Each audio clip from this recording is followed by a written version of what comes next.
हे प्रभु आनंद दाता, ज्ञान मुझको दीजिए, लीजिए अपने शरण में, हम सदाचारी बने। हे प्रभु आनंद दाता, ज्ञान मुझको दीजिए,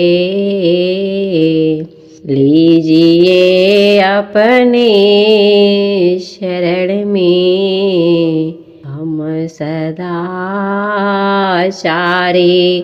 बने। राधे राधे। जय श्री कृष्णा। हमारे YouTube चैनल में आपका हार्दिक स्वागत है। आइए सुनते हैं माघ महात्म्य का 21वां अध्याय। माघ मास की बड़ी भारी महिमा है। चारों युगों में अलग अलग प्रभाव हुए हैं। किसी युग में दान का प्रभाव था, किसी युग में यज्ञ का प्रभाव था, किसी युग में सत्य का प्रभाव था, लेकिन माघ मास के स्नान का प्रभाव चारों युगों में था। इसलिए इस पावन महीने में शुभ कर्म अधिक से अधिक करके पुण्य अर्जित करते रहिए। बहुत ही पावन महीना है, ऐसे खाली मत जाने दीजिए। आप पर श्री कृष्ण की साक्षात कृपा है, तभी आप ये माघ मास महात्म्य सुन पा रहे हैं। उससे पहले हर दिन की तरह पहले सुनते हैं सीता नितनेम की कहानी। इस कहानी को सीता माता कहती थी और प्रभु श्री राम सुना करते थे।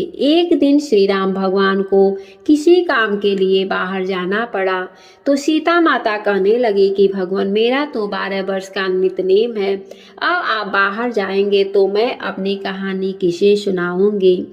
तब श्री राम ने कहा कि सीते, आप कुएं की पाल पर जाकर बैठ जाना और वहाँ पर जो भी औरतें पानी भरने आएंगी उन्हें अपनी कहानी सुना दिया करना। सीता माता कुएं की पाल पर जाकर बैठ जाती हैं। तभी एक स्त्री आती है। उसने रेशम की जरी की साड़ी पहन रखी थी और सोने का घड़ा ले रखा था। सीता माता उसे देखकर कहने लगी, बहन, मेरा 12 वर्ष का नितनेम सुन लीजिए। पर वह स्त्री बोली, मैं तुम्हारा नितनेम सुनूंगी, मुझे घर जाने में देर हो जाएगी और मेरी सासू माँ मुझसे झगड़ा करेंगी। इसलिए उसने कहानी नहीं सुनी, अपने घर चली गई। लेकिन उसके घर जाते ही उसकी रेशम की जरी की साड़ी फट जाती है, सोने का घड़ा मिट्टी के घड़े में बदल जाता है। सासू ने देखा तो पूछा, अरे बहू, यह किसका दोष अपने सिर पर लेकर आ गई है। बहू बोली, माँ जी, कुएं पर एक औरत बैठी थी, उसने अपनी कहानी सुनने के लिए कहा, लेकिन मैंने उनकी कहानी नहीं सुनी, शायद उसी का यह फल मुझे मिला है। बहू की बात सुनकर अगले दिन वह साड़ी और वही घड़ा लेकर सासू माँ कुएं के पास चली जाती हैं। सासू को वहीं पर सीता माता बैठी मिली तो सीता माता ने कहा, बहन, मेरी कहानी सुन लीजिए। सासू बोली, एक बार छोड़, मैं तो 4 बार कहानी सुन लूंगी। तब सीता माता बोली, राम आए, लक्ष्मण आए, देश के पुजारी आए, नित नेम का नेम लाए, आओ राम, बैठो राम, तपी रसोईया जीमो राम, माखन मिश्री खाओ राम, दूध बतासा पियो राम, सुत के पलका मोटो राम, साल दुसाला पोटो राम, साल दुसाला ओढ़ो राम, जब बोलूं तब राम ही राम, राम समारे सबके काम, खाली घर भंडार भरेंगे, सबका बेड़ा पार करेंगे, बोलो श्री राम, जय जय राम। सासू माँ बोली, कहानी तो बहुत अच्छी है। पर कहानी सुनकर सासू घर चली गई और उसकी साड़ी फिर से रेशम की जरी की साड़ी में बदल गया। मिट्टी का घड़ा भी फिर से वापस में सोने के घड़े में बदल गया। बहू ने देखा तो कहने लगी, सासू माँ, आपने यह सब कैसे किया। सासू बोली, बहू, तू दोष लगाकर आई थी और मैं अब दोष उतार करके आ रही हूँ। बहू ने पूछा कि माँ जी, वह कुएं वाली स्त्री कौन थी। सासू माँ ने बताया कि वह तो सीता माता थी। वह पुराने से नया कर देती हैं, खाली घर में भंडार भर देती हैं, वह लक्ष्मी जी का वास घर में कर देती हैं और मनुष्य की जो भी इच्छा हो उसे पूर्ण कर देती हैं। बहू बोली, माँ जी फिर तो ऐसी कहानी मुझे फिर से सुना दो। सास बोली कि ठीक है, तुम भी सुन लो। फिर सास ने कहानी शुरू की। राम आए, लक्ष्मण आए, देश के पुजारी आए, नित नेम का नेम लाए। आओ राम, बैठो राम, तपी रसोईया जीवो राम। माखन मिश्री खाओ राम, दूध बताशा पियो राम। सुत के पल का मोटो राम, साल दुसाला पोटो राम। साल दुसाला ओढ़ो राम, जब बोलूं तब राम ही राम। राम समारे सबके काम, खाली घर भंडार भरेंगे, सबका बेड़ा पार करेंगे। बोलो श्री राम जय जय राम। कहानी सुनकर बहू बोली, माँ जी कहानी तो बहुत अच्छी है। सासू ने कहा, ठीक है, अब से हम इस कहानी को रोज किया करेंगे। अब सास बहू रोज सवेरे उठती, नहाती धोती और पूरी कहानी कहती। एक दिन की बात है, उनके यहाँ पड़ोसन की एक औरत आई और बोली कि बहन जरा सी आग दे देना। बहू बोली कि आग तो अभी हमने जलाई ही नहीं है। पड़ोसन बोली, तो फिर तुम सुबह से 4 बजे से उठकर क्या कर रही हो? तो उन्होंने कहा कि हम तो सुबह सुबह उठकर पूजा करते हैं। फिर सीता माता का नितनेम की कहानी कहते हैं। पड़ोसन ने उनकी बात सुनकर फिर कहा, सीता माता की कहानी कहने से तुम्हें क्या मिला? तब ये दोनों बोले कि सीता माता की कहानी कहने से घर में भंडार भर जाते हैं, सारे काम पूर्ण हो जाते हैं, मन की इच्छा भी पूरी होती है। पड़ोसन ने कहा, बहन अगर ऐसा है तब तो फिर मुझे भी कहानी सुना दो। तब बहू बोली कि ठीक है, तुम भी यह कहानी सुन लो। राम आए, लक्ष्मण आए, देश के पुजारी आए, नित नेम का नेम लाए। आओ राम, बैठो राम, तपी रसोईया जीवो राम। माखन मिश्री खाओ राम, दूध बताशा पियो राम। सुत के पल का मोटो राम, साल दुसाला पोटो राम। साल दुसाला ओढ़ो राम, जब बोलो तब राम ही राम। राम समारे सबके काम, खाली घर भंडार भरेंगे, सबका बेड़ा पार करेंगे। बोलो श्री राम जय जय राम। पड़ोसन ने इस कहानी को सुना तो कहने लगी, बहन कहानी तो बहुत अच्छी लगी। अब वह पड़ोसन भी नित नेम प्रेम से सीता माता की कहानी कहने लगी। कहानी कहने से सीता माता ने पड़ोसन के घर में धन के भंडार भर दिए। देखते ही देखते अब तो पूरे मोहल्ले में नित नेम की कथा चल पड़ी और हर किसी की मनोकामना पूर्ण होने लगी।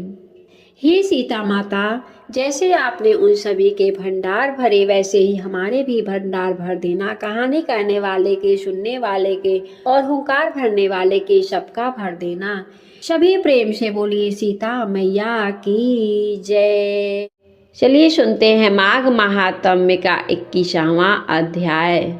लोमश जी कहने लगे कि पूर्व काल में अवंती देश में वीरसेन नाम का राजा था। उसने नर्मदा के किनारे राजसूय यज्ञ किया और अश्वमेघ यज्ञ भी किए, जिनके खंभे सोने के बनाए गए थे। ब्राह्मणों को अन्न का बहुत ही दान किया गया और बहुत सी गाय, सुंदर वस्त्र और सोने के आभूषण दान में दिए गए।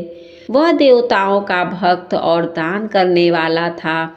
भद्रक नाम का एक ब्राह्मण, जो अत्यंत मूर्ख, कुलहीन, कृषि कार्य करने वाला, दुराचारी तथा अधर्मी था। वह भाई बंधुओं का त्याग हुआ इधर उधर घूमता हुआ देव यात्रियों के साथ प्रयाग में आया और माघ में उनके साथ 3 दिन तक स्नान किया। वह 3 दिन में ही निष्पाप हो गया। फिर वह अपने घर चला गया। वह ब्राह्मण और राजा दोनों एक ही दिन मृत्यु को प्राप्त हुआ। मैंने इन दोनों को बराबर इंद्रलोक में देखा।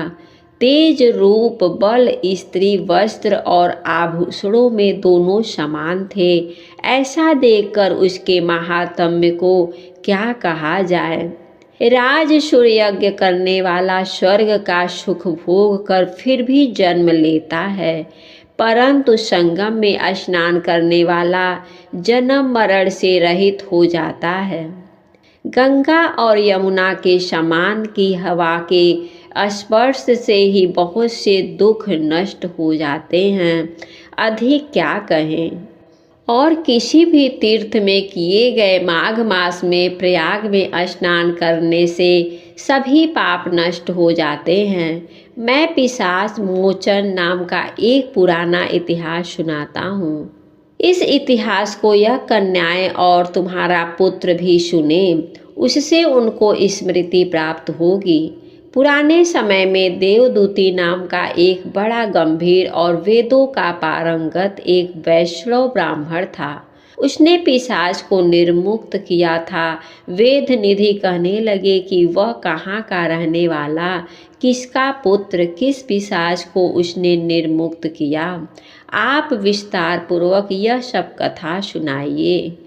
लोमस ऋषि ने कहा कि कीलपज्ञ से निकला हुआ सुंदर सरस्वती के किनारे पर उसका स्थान था। जंगल के बीच में पूर्ण जल वाली सरस्वती बहती थी। वन में अनेक प्रकार के पशु भी विचरते थे। उस ब्राह्मण के श्राप के भय से पवन भी बहुत सुंदर चलती थी और वन चैत्र रथ के समान था। उस जगह धर्मात्मा देवदूती रहता था। उसके पिता का नाम सुमित्र था और वह लक्ष्मी के वरदान से उत्पन्न हुआ था। वह सदैव आत्मा को स्थिर रखता, गर्मी में अपने नेत्र सूर्य की तरह रखता, वर्षा में खुली जगह पर तपस्या करता, हेमंत ऋतु में सारस्वत सरोवर में बैठता और त्रिकाल संध्या करता। जितेंद्र और सत्यवादी भी था।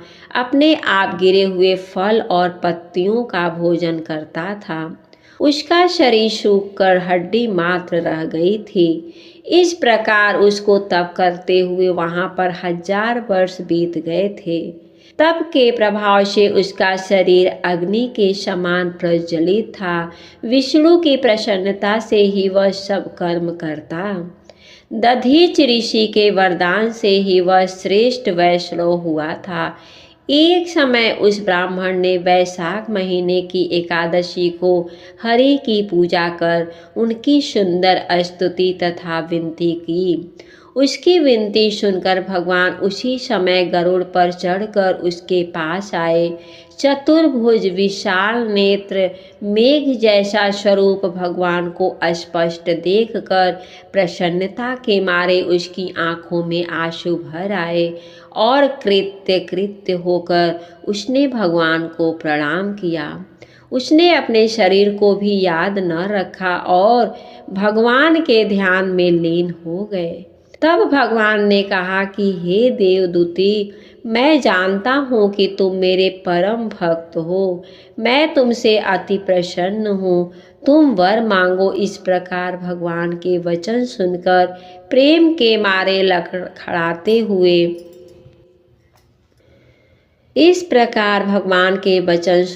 प्रेम के मारे लड़खड़ाती हुई वाणी में कहने लगा कि हे देवाधिदेव, अपनी माया से शरीर धारण करने वाले आपका दर्शन देवताओं को भी दुर्लभ है।